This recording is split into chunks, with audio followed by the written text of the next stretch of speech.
Let me start by telling you why I'm here, what my mission is, and what I've been trying to do for the last few days. Indeed, since last week, Thursday, when we left Abuja.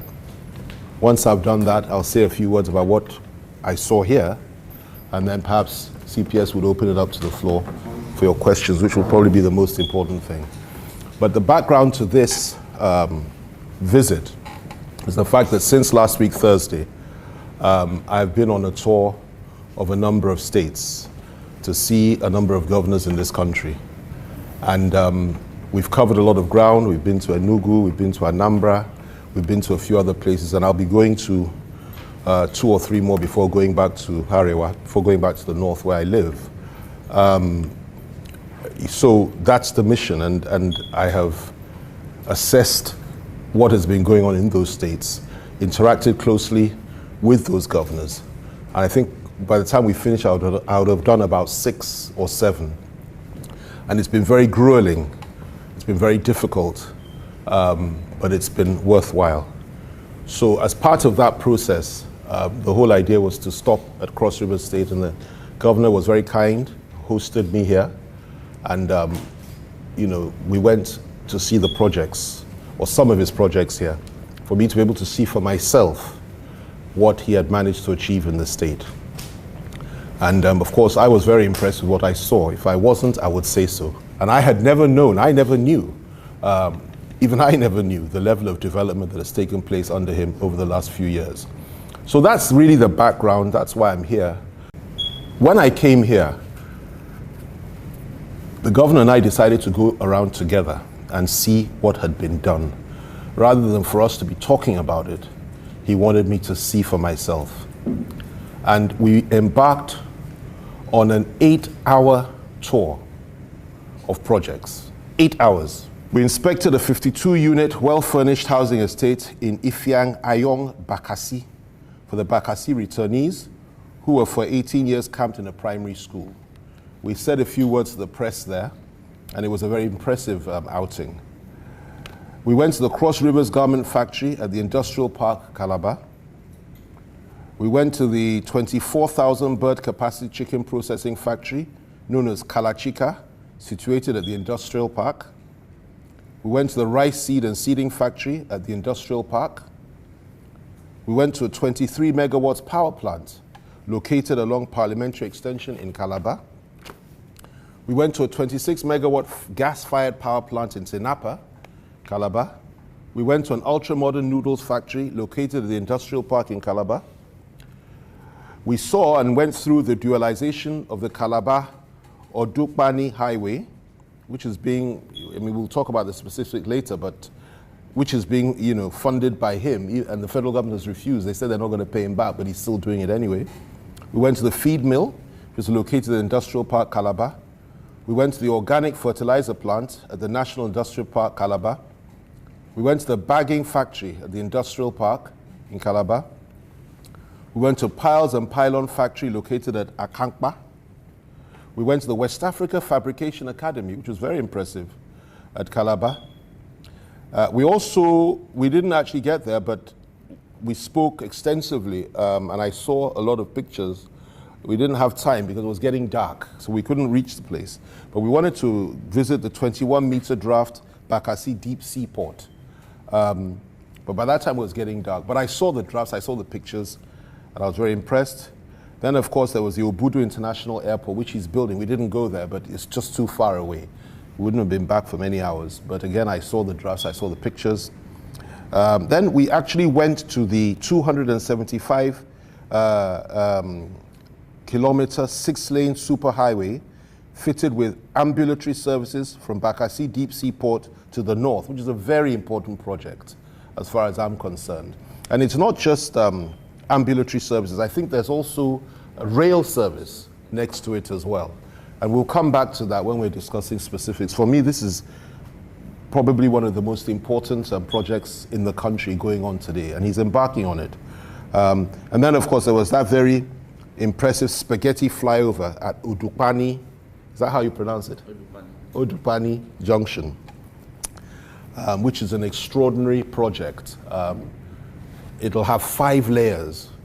And it's just optically, it's a remarkable project. We went to the place. We didn't just view every aspect of it, of each place.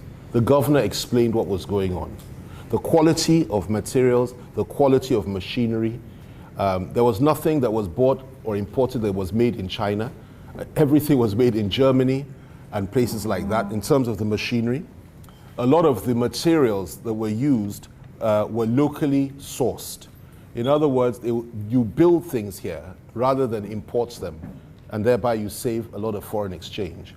And in terms of detail, for all these projects, all these things, I was absolutely, blown over by the amount of detail that the governor seemed to know. And you can tell just by looking at his, listening to him on some of these videos. He knew everything about every aspect of every project. And you will testify to that yourselves. I mean, you are correspondents here. And it's quite an extraordinary ability to do that, and I was very impressed. And each of these projects are going to be completed. Those that aren't completed already are going to be completed before he leaves. And some of them, for example, the first one we went to, that's a garment factory, has about 3,000 workers there already, all wearing yellow shirts and producing things like face masks and so many other things right now, providing employment. Now, apart from all this that I've said, there's also something that I found interesting. This industrial park, the industrial park that he has created there, he built it out of nothing, as you know. Many Nigerians forget what things were like in the past once development comes. I remember during Obasanjo's regime, and there was so much infrastructural development over the 8 years that he was there. And the economy was improved. Everything changed within 8 years in this country. We became a nation that could hold our heads up high again. And by 8 years later, people forgot that 8 years before when he came in, that, the country was on the verge of disintegration. We were owing everybody. It was a mess. There was nothing working. By the time he left, we had paid off our international debts. We weren't owing anybody. Infrastructure had developed. The economy had stabilized. These are facts, verifiable facts. But people seem to forget 2-3 years after he left office. And of course, they started hurling bricks at him and so on and so forth. And that is why it's important for us to keep emphasizing where a governor or a government gets it right, so that people don't forget. The situation of Cross River State is a very interesting one, as far as I'm concerned. What my own perception of it is this. This was a civil service state before. And basically, there was no money coming in, other than at the end of the month, the civil service will collect their salaries, and things would go on as it's always gone on. But under Governor Ayade, what has happened is very, very different. He has transformed this state from being a civil service state into an industrial state. And I'll explain why I say that. Before he came here, there were no industries in this state at all. There was an attempt to do one factory, and it collapsed. It didn't work. Within the period that he's been here, he has established 33 functional industrial complexes, functional concerns that are ongoing and have created employment, and that is working. 33. Now, this is an extraordinary achievement. I'm flabbergasted, honestly, because I called one of the previous governors. When we finished the tour, I called one of I won't mention his name, I called one of them and I said, look, how come when you were there, it was different, and now look at what has happened in a number of years? And he confirmed to me the facts. And that is a great achievement. And it's an achievement that I think the country, the party, and all of us as Nigerians, that is our party, PDP, and all of us as Nigerians ought to appreciate. 33. So he's transforming the fortunes of this state, bringing it into the 21st century, if you like, waking everybody up, creating employment. And by the time he finishes, it'll be Calabar and Cross River State will be a very different place. He has an industrial park. We saw the one he made in this senatorial district. He has an industrial park, I believe I'm right in saying, in every single senatorial district. Is that correct, Chief Press Secretary? Yeah, we have one in the south and the north, the one in the central. Okay, yeah. Built out of nothing, he has created that space. tarred roads, everything is functional, light, and so on and so forth. And he's doing all these projects.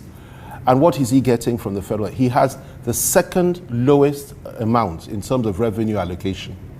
So where he's getting the resources to do all this, I really don't know. But he's doing it, he's getting it, he's paying salaries, he's not owing anybody, he's not borrowing money. And these are things that we should celebrate. And these are efforts that we should talk about and we should commend him and his government for.